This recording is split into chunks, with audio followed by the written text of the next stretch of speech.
Pronto, agora sim gravando.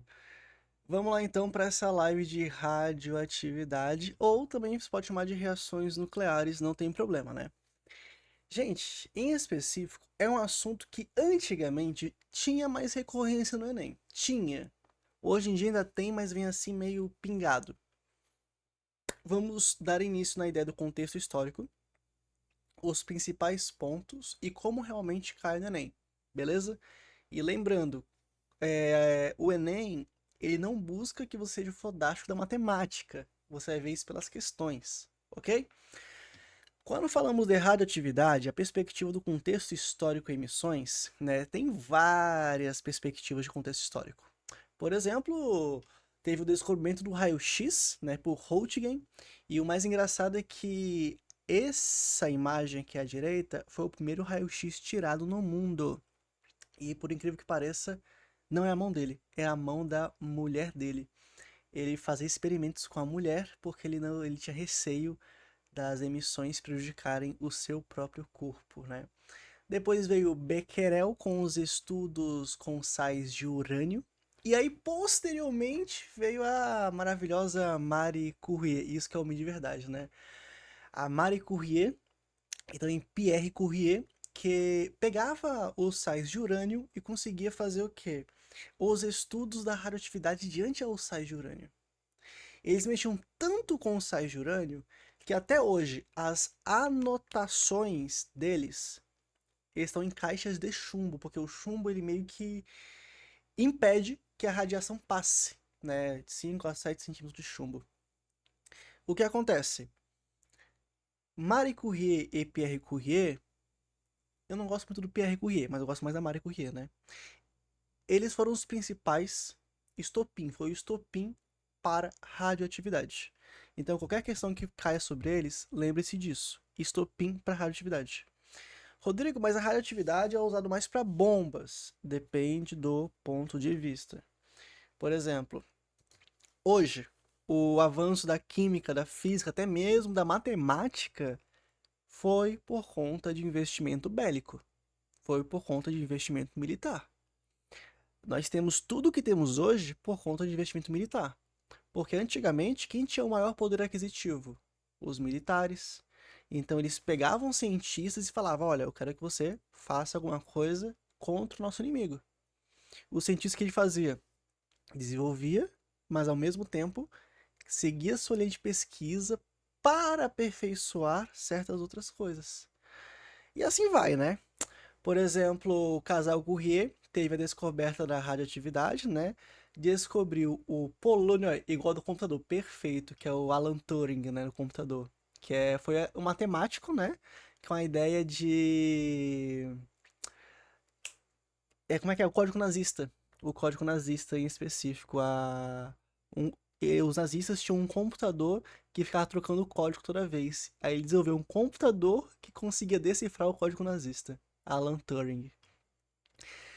Teve a descoberta do polônio, que a própria Marie Curie deu o nome de polônio por conta da Polônia, né? Seu local natal. E também a descoberta do rádio.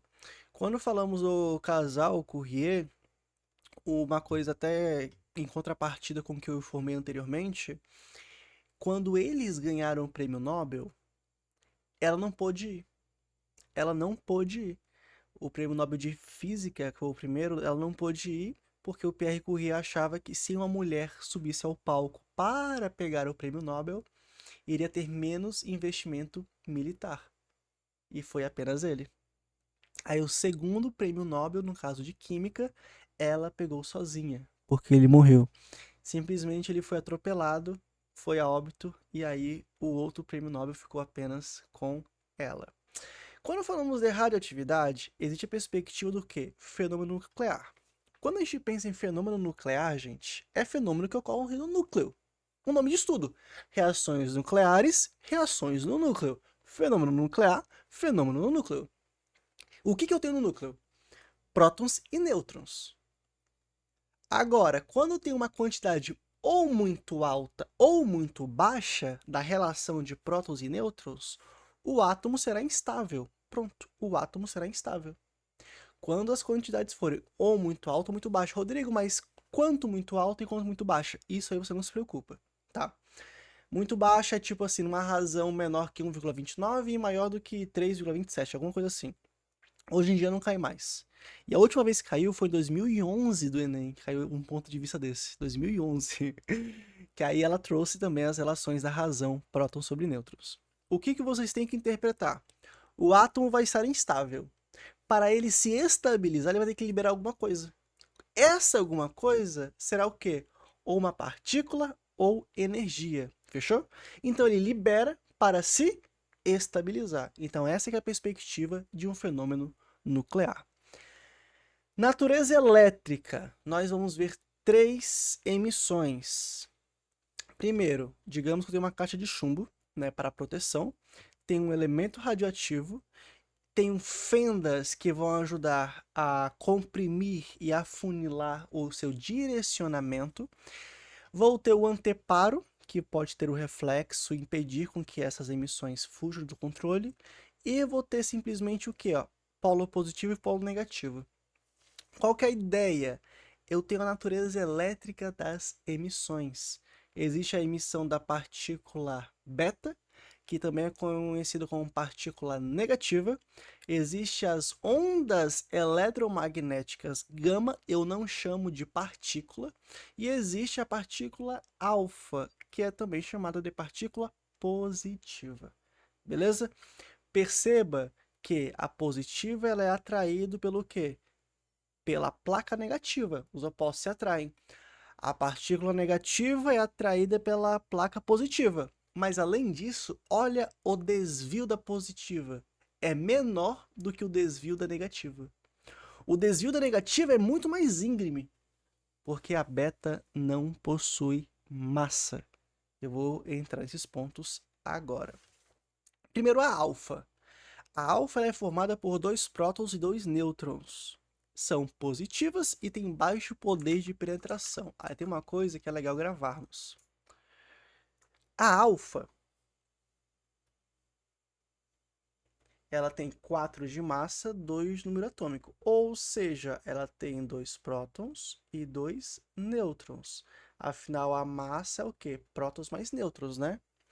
A partícula alfa, ela também é chamada de partícula hélio. Lembra disso. Se uma questão falar, por exemplo, emissões de 2 hélios, são emissões de 2 partículas alfa. Emissões de 3 hélios, emissões de 3 partículas alfas e assim por diante. Então, pensou em alfa, pensa em hélio, porque o hélio, na tabela periódica, ele é o quê? Um elemento químico com 4 de massa e 2 de número atômico. Então, tem livros que falam emissões de hélio, beleza?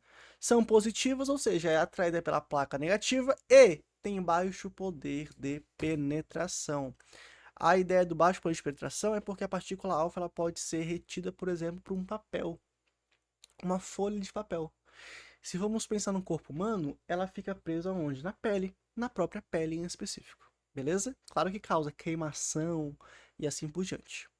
Beta, ela é formada pela decomposição de um nêutron instável. Grava isso, um nêutron instável, decomposição. O que acontece com a beta? A beta, em específico, é quando um nêutron vira um próton. Por isso que ela não tem massa, porque o nêutron vira próton, ambos têm um de massa, então eu mantive. Por que que é negativo? É negativo por conta da formação, ó. É negativo por conta da formação de prótons. A gente fala que ela é negativa, mas é justamente porque quando eu emito ela, eu aumento o número atômico, porque eu formei prótons. É um nêutron mais um elétron que virou um próton, beleza? São negativas e têm o poder de penetração maior do que o da alfa. Justamente se formos pensar... Ah, tá. É a formação da beta, né? Nêutron, em específico, quando está excitado, ele vira um próton, mas um elétron é emitido em um neutrino. O ponto principal aqui é formação de próton. Lembra disso? Formação de próton, beleza? Quando pensamos no poder de penetração, A beta, ela atravessa o papel e chega, por exemplo, a um alumínio. Desculpa, ela atravessa um papel e ela é retida, por exemplo, apenas por um alumínio de 1 centímetro de espessura. Se formos pensar no corpo humano, digamos que ela chega até os nossos músculos, tudo bem? Agora, a onda eletromagnética gama são ondas eletromagnéticas, não apresentam carga e por isso tem elevado poder de penetração. Simplesmente a radiação gama é retida apenas por chumbo, cerca de 5 a 7 centímetros de chumbo, ok? Se for trazer em relação ao corpo humano, ela atravessa tudo. Chega até mesmo a parar nos nossos ossos, então é a mais impactante, beleza? Rodrigo, é a mesma do raio-x? Depende do raio-x. Tem raio-x que em específico é uma mistura de emissões. E dentro dessa mistura tem a gama. Por isso que não se pode tirar vários raios-x de uma vez. Por isso que não se pode fazer raio-x em mulheres grávidas. Por isso que quando você vai tirar um raio-x e a pessoa que tá lá, né, o técnico de radiografia, tá tudo certo. É seguro e se esconde. Se esconde aonde? Atrás de uma parede de chumbo. Chernobyl é todas ou uma... Não, Chernobyl é todas. Todas. Por quê? Chernobyl, em específico, foi urânio. É urânio, né? O urânio ele vai se decompor em criptônio bário. Nessa decomposição, ele vai emitindo alfa, beta, beta, alfa, alfa, beta, beta, alfa e também radiação gama. É tudo. É tudo de uma vez. E até positron. O que é positron? Positron é a beta positiva. Se você vê isso aqui, você lembra que o nome é positron. Tá? Existe a beta negativa, que é também chamada só de beta, e existe a beta positiva. Chernobyl por isso foi a pior, justamente. Leis da radioatividade. Tem a primeira lei da radioatividade, que é a lei de Sold, que é a lei da emissão alfa. Como assim? Gente, é uma ideia simples. Se na natureza nada se cria, nada se perde, tudo se transforma, quando eu falo, emitiu um alfa, então saiu do núcleo de um átomo uma quantidade equivalente ao que? A 4 de massa e a 2 de número atômico. É isso. Perceba aqui, ó, o urânio 238. Vou colocar aqui. Se eu tenho urânio 238, 92, e ele vai se emitir alfa, que possui 4 de massa, 2 de número atômico, eu vou formar o quê? Um elemento químico que vai ter a diferença. Se na natureza nada se cria, nada se perde, tudo se transforma, quer dizer o quê? A soma dos produtos é igual à soma do reagente. Ou seja, aqui seria x. Esse x mais o 4 tem que dar 238. Quanto que é esse x? 2, 3, 4. Parte de baixo, 92. Se aqui tem 2, então aqui tem 90. Essa aqui é a perspectiva. Se eu emito uma alfa, acontece isso. Se eu emitisse 2 alfas, seria 2 vezes isso. Já caiu assim no Enem. Pior que já, mas é antigo, já caiu parecido no Enem. Tava até a lista agora aqui aberta. Tá aberta ainda? Tá não. Continuando. Agora, é diferente de eu ter um elemento químico, por exemplo, ó, cobre 64. Se uma questão fala que eu virei zinco 64, perceba que eu mudei o elemento químico e não alterei a massa. Então quer dizer que eu emiti o quê? Beta. Eu emiti beta. Por que é menos 1? Porque vai somar. O número aqui é x, aqui vai ser x mais 1. Porque mais 1 com menos 1 fica só x. Vou mostrar isso em outro exemplo em específico. Mas lembre-se assim, quando eu emito alfa, eu apenas subtraio. Quando eu emito beta, eu tenho que aumentar o número atômico, beleza? Quando um átomo emite uma partícula alfa, origina outro elemento com o número de massa A, 4 unidades menor, e o número atômico, 2 unidades menor. Pronto, essa é a primeira lei da radioatividade. Quando falamos da emissão de beta, olha isso aqui, o césio 137, 137, 137, 55. Se eu falo que eu vou emitir beta, que o número atômico é -1, por que que a gente fala, nossa, mas é -1, é muito estranho? É porque pensa comigo, o elemento aqui que eu vou formar, vamos chamar de X, ele vai manter a massa, correto? Ele vai manter a massa. Mas eu sei que o número atômico, eu vou ter que aumentá-lo. Eu era 55, agora eu sou 56. Lembra que eu falei que a soma tem que ser igual? Quanto que dá 56 mais o -1? Dá 55. Por isso que é -1. Porque quando eu for somar, vai dar o resultado igual do meu reagente. Então aqui eu formaria um elemento químico que possui 56 de número atômico e 137 de massa. 56 de número atômico, 137 de massa. Cuidado com uma coisa. Já vi uma questão, mas era de vestibular tradicional, cobrando bem assim. A emite alfa, emite beta e forma uma substância D. Ele falava que A tinha 120 de massa, 90 de número atômico.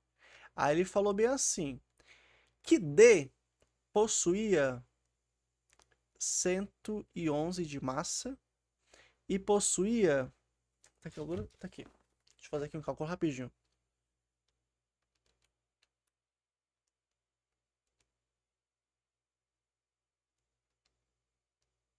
Certo. Só confirmar certinho. E possuía 80... Ah, já sei, peraí. Uma outra ideia. Vou fazer diferente. Pronto. A emite alfa e beta e forma D. A questão simplesmente perguntava quantas alfas e quantas betas foram emitidas. Por onde você começa? Pela alfa ou pela beta? Lembrando que a beta... Pela alfa, perfeito. Por quê? Porque se eu emito alfa, eu altero... Começa chorando, não. Porque se eu emito alfa, eu altero o número atômico. E se eu emito beta, eu também altero o número atômico. Então eu tenho duas variáveis. Agora, se eu emito alfa, eu altero massa. Se eu emito beta, eu não altero massa. Então começa pela alfa. Você olha a diferença. Qual que é a diferença de 120 para 108? A diferença é de 12 unidades. Se a alfa é 4 de número atômico, 4 de massa, 2 de número atômico, 12 unidades corresponde a quantas alfas? É só você fazer 12 sobre 4. 4, 8, 12 dá 3. Então eu tenho 3 emissões alfa. Aí você vai fazer o seguinte: 3 alfa, certo?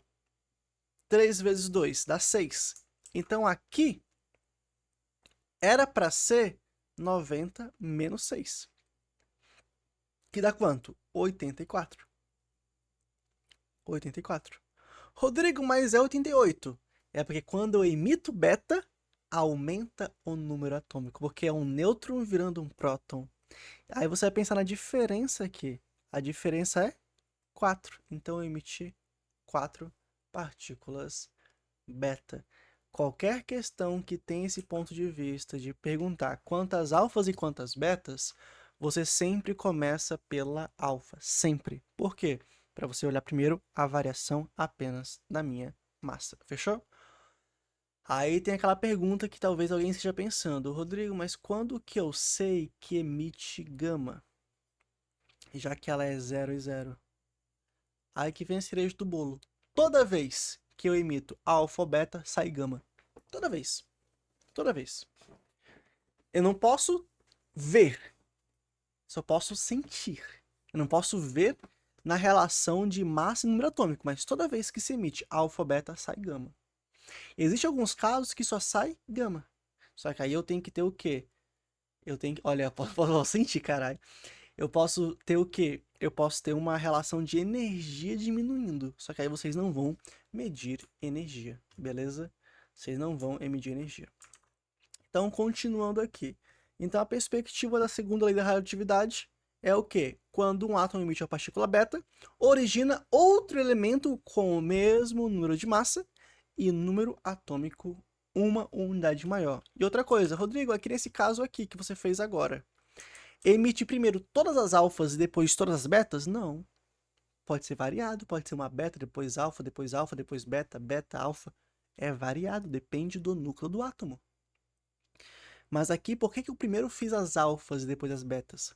Por ordem referente à alteração. Sempre começa pelas alfas, beleza? Questãozinha para interpretarmos esse ponto de vista. Marie Sklodowska-Curie, por seus trabalhos com a radioatividade pelas descobertas de novos elementos químicos, como o polônio rádio, foi a primeira mulher a ganhar 2 prêmios Nobel, um de física e um de química. Suas descobertas possibilitaram a utilização de radioisótopos na medicina nuclear. O que é um radioisótopo? Isótopo é um elemento químico de mesma quantidade de prótons. Rádio é porque esse isótopo é radioativo, beleza? O elemento sódio não possui um isótopo radioativo na natureza, porém o sódio 24, cuidado com isso. Se eu falo sódio 24, eu já vi gente fazer bem assim. Ah, então é porque o sódio tem número atômico 24, mas nem ferrando. Toda vez que eu falar sódio, eu já sei que número atômico ele tem, porque o número atômico determina o elemento. Então esse 24 aqui é a massa. É a massa, gente. É a massa. Grava isso. Se eu falo urânio 234, eu falei urânio. Então o número atômico dele só pode ser 1, que é qual? É o 92. Então 234 é a massa. E agora eu quero que vocês pensem além. Se eu tenho um radioisótopo, é porque quem está problematizando o núcleo? Ora, é uma pergunta simples. Se eu tenho um radioisótopo, então quem no núcleo está tornando instável? Quem no núcleo está o tornando instável? Os nêutrons. Porque massa é igual a prótons mais nêutrons. Se eles são isótopos, prótons são iguais. Então, para a massa ser diferente, a diferença está nos nêutrons. Essa eu falar bem assim, ó, hidrogênio, deutério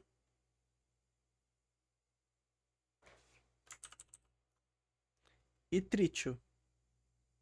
Tá aí, eu tenho 3 isótopos. Mas perceba que aqui eu tenho nêutrons igual a 0, nêutrons igual a 1, nêutrons igual a 2. Toda vez que você pensar em isótopos, lembre-se, o que ele diferença? A massa? Sim! Mas a massa por conta da quantidade de nêutrons diferentes, beleza? Então, toda vez que se pensar em isótopos, pense, a massa é diferente? É, mas por conta da quantidade de nêutrons. E uma quantidade de nêutrons excessiva pode fazer com que esse elemento seja instável. Continuando. O elemento sódio não possui um isótopo radioativo na natureza, porém o sódio 24 pode ser produzido por bombardeamento em um reator nuclear. As equações nucleares são as seguintes. Deixa eu só excluir um negócio aqui rapidinho, porque tá tampando o texto. Pronto. Aqui. Dá uma olhadinha nela, o que vocês marcariam. Enquanto isso, pegar mais café. Um segundo.